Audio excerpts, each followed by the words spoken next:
I'm Mike Webb, and welcome to the 2014 Central Pro-Am Championship. This is a 3-day format. We finished 2 days, and we're in the 3rd day. We're going to cut it down from 30 to 15 today. And last night, we crowned our co-angler of the year, Mr. Adam Caldwell. And Adam won by 3 or 4 pounds. He was a decisive winner in it. Today, however, it's very close, and it's anybody's ball game. A mile-high sky, very light winds on a clear lake. This is going to be tough.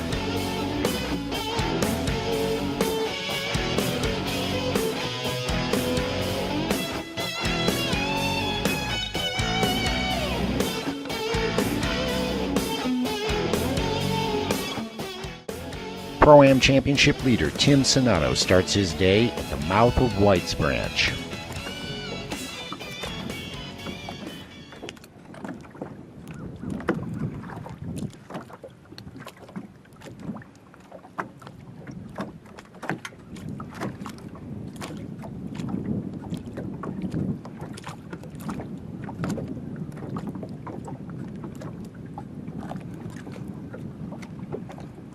Sonato boats a non-keeper on a jewel football jig.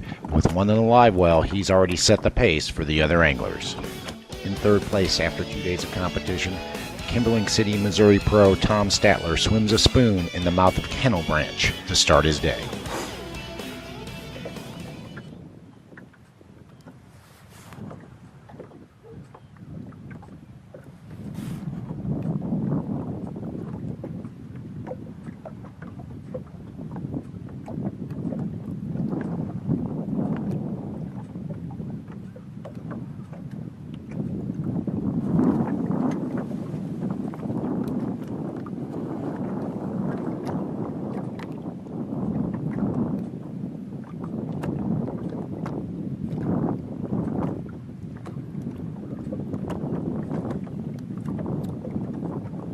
Just like the rest of the field, Statler finds the early morning bite a little bit tougher than it has been in the last 2 days. 2013 Angler of the Year and Central Pro-Am champion Joe Brantley is in Little Indian Creek throwing a topwater.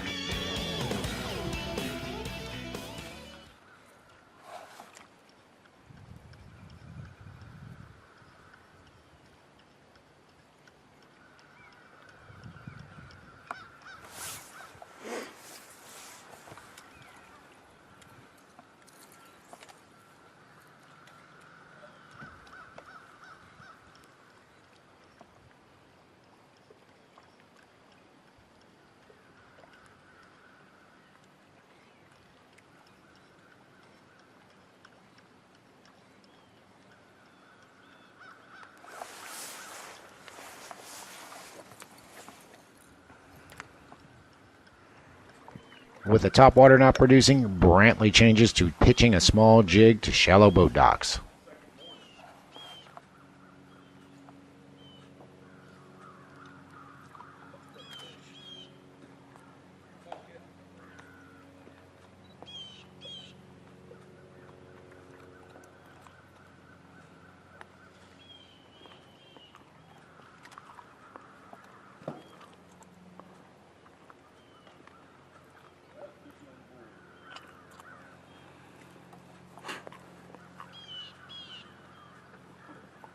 Within a few minutes, Brantley connects with his first keeper of the morning. 2014 Angler of the Year Brett Grodicke is targeting shallow fish with a topwater in gravel pockets close to 0.5.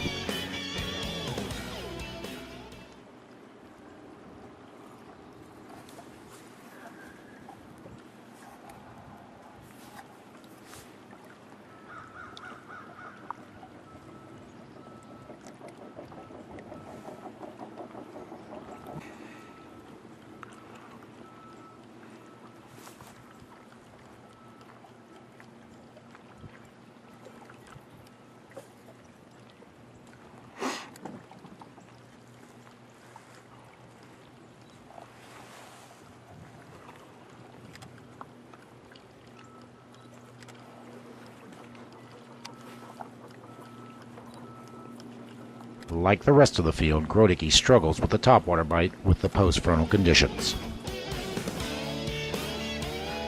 Republic, Missouri angler Jeff Durr focuses on a deep drop shot bite in Schooner Creek.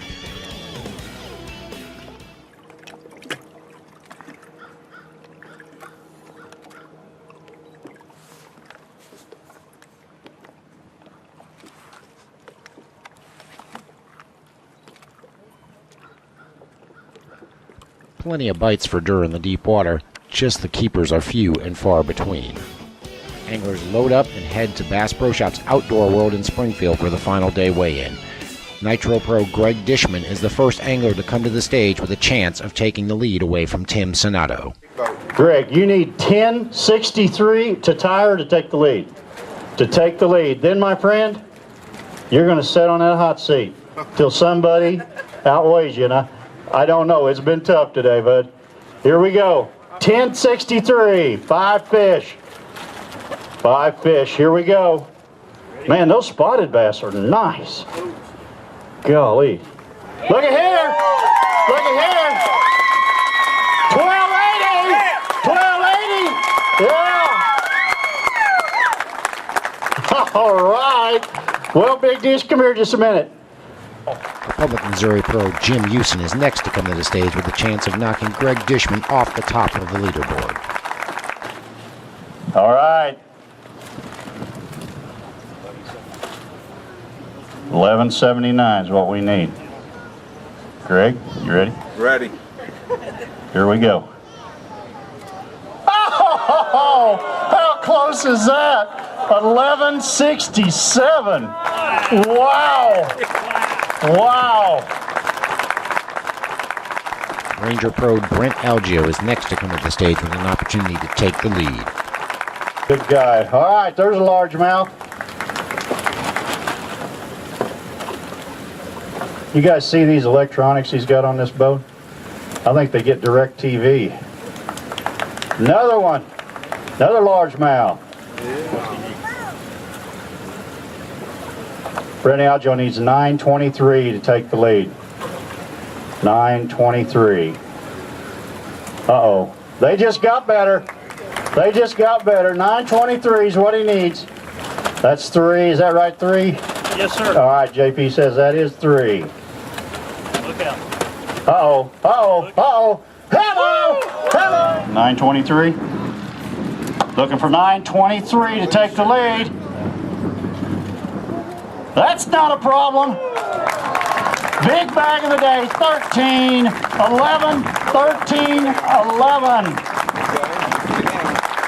All right, coming up next, first day he had 995. The second day he had 952, very consistent. Total weight of 1947. Mr. Eric Cameron, how you doing, buddy? Go daddy, go daddy. 1082. Sherry, where's that moving to? 1082. 3029. That's second place right now. Last year's Angler of the Year, Mr. Joe Bradley.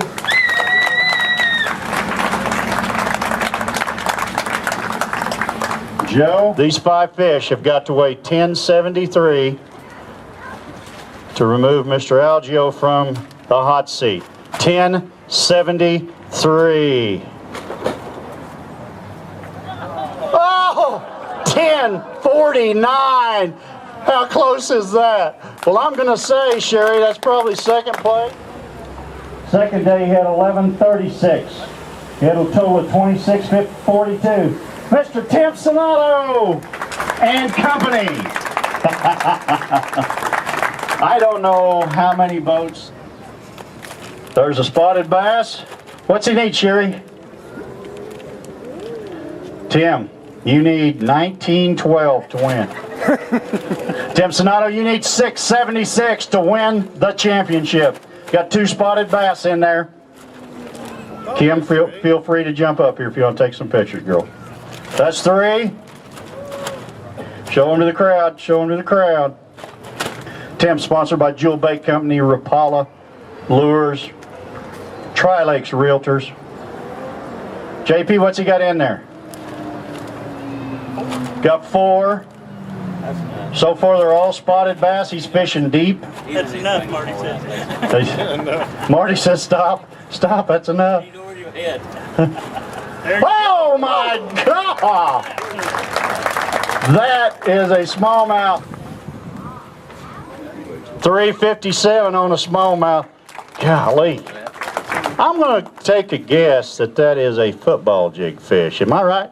Every fish I caught was on a football jig. Man, I'm good, aren't I? No, actually, somebody saw you fishing today and they filmed you, so that's how I knew that. When they left you at 8 o'clock, you only had one keeper, and I said, that don't matter. That don't matter. Timmy, did you catch them all real deep? Yeah, I was keeping the boat in 42 foot. All the fish came about 35, 38.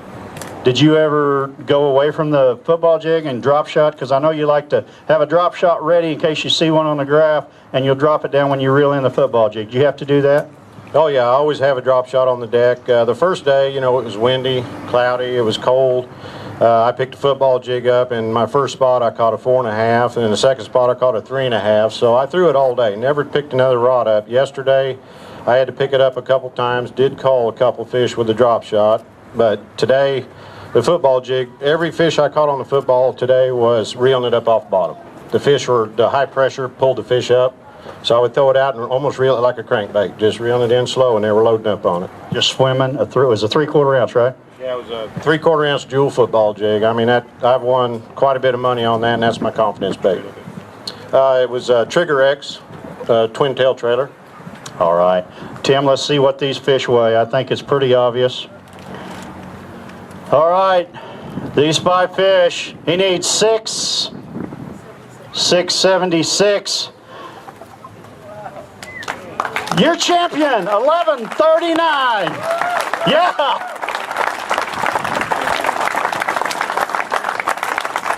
Wow.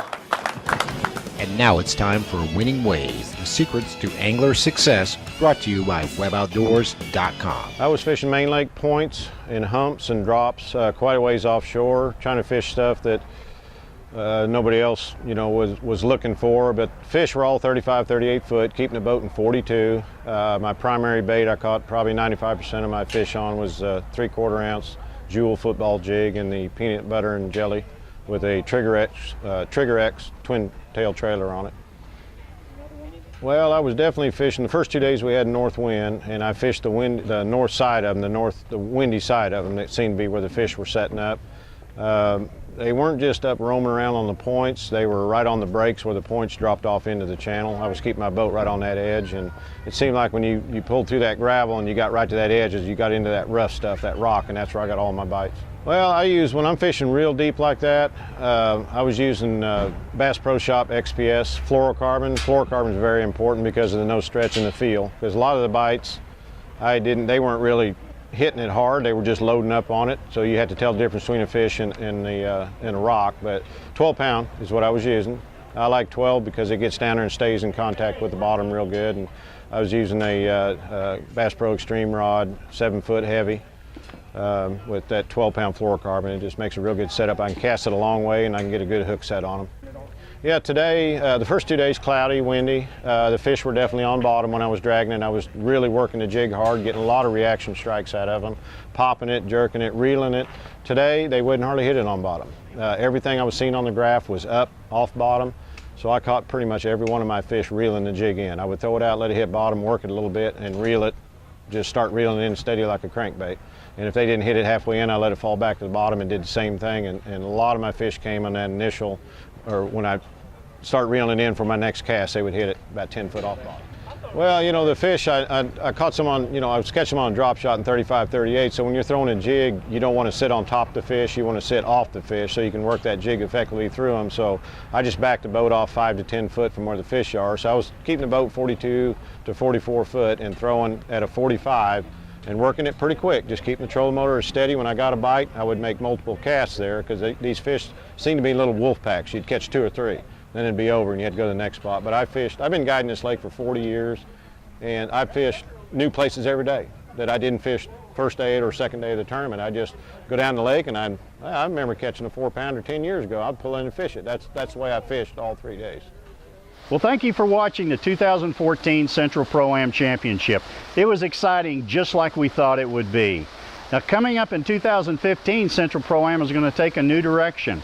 We're going to go to a pro-only fish by yourself format, an upper level and a lower level. It's going to be exciting. We've already got a lot of interest in this, and that kicks off in just 3 weeks, October 11th on Table Rock Lake. Well, I'm Mike Webb, and thank you for watching.